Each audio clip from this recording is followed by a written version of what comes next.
एक छोटे से गांव में एक लड़का रहता था।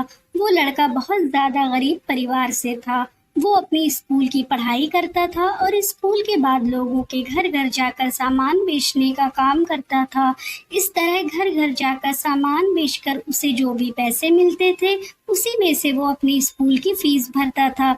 ये लड़का हर रोज की तरह एक दिन स्कूल के बाद दोपहर को सामान बेचने के लिए निकलता था।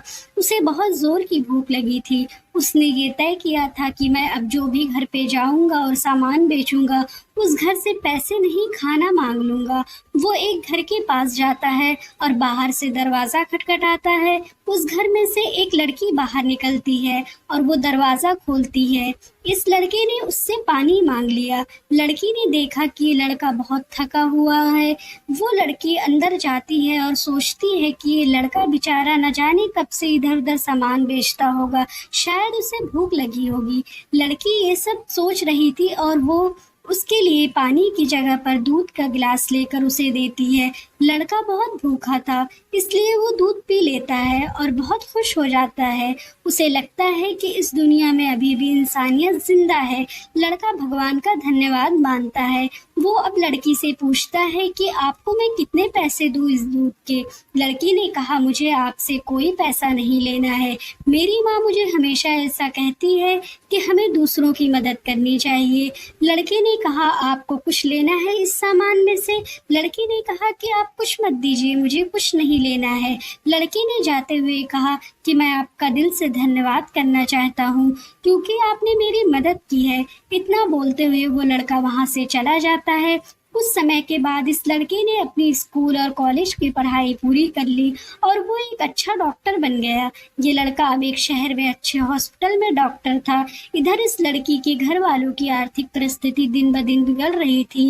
एक दिन ऐसा आया कि लड़की बहुत बीमार हो गई। लड़की को उसके घर वाले उसी हॉस्पिटल में ले जाते हैं जिस हॉस्पिटल में ये लड़का डॉक्टर था। उस लड़की के पास ये लड़की का केस आता है। लड़का लड़की का एड्रेस देखता है तो उसे पता चलता है कि ये तो वही का एड्रेस है जहाँ पर मैं अपने स्कूल का सामान बेचने जाता था। लड़के को अब उस लड़की को देखकर याद आ जाता है कि ये तो वही लड़की है जिसने मुझे मदद की थी। जब मैं भूखा था तब उसने मुझे दूध पीने के लिए दिया था। लड़का उस लड़की का इलाज अच्छे से करता है और अपनी टीम को भी इसके इलाज में कोई कमी नहीं रहनी चाहिए ऐसा बोलता है। वो लड़की ठीक हो जाती है। इस कहानी से हमको सीख मिलती है, हम जैसा कर्म करते हैं वैसा ही हमें फल मिलता है। अगर हमने अच्छे कर्म किए होते हैं तो उसका हमें अच्छा फल मिलता है और बुरे कर्म किए होते हैं तो हमें उसका फल बुरा मिलता है। अगर हमारे साथ कुछ बुरा होता था तो पहले लोग ऐसा बोलते थे कि जरूर उसने पिछले जन्म में कुछ बुरा किया होगा, इसलिए उसके साथ ऐसा हुआ, इस जन्म में हुआ। लेकिन अगर हम बात आज के ज़माने की करें तो हमें अपने कर्म का हिसाब भी इसी ज़माने में चुकाना पड़ता है। अगर आपको ये कहानी पसंद आई तो subscribe, like, share and comment करना ना भूलें। अगर चैनल पर आप नए हैं तो चैनल को प्लीज़ सब्सक्राइब करें।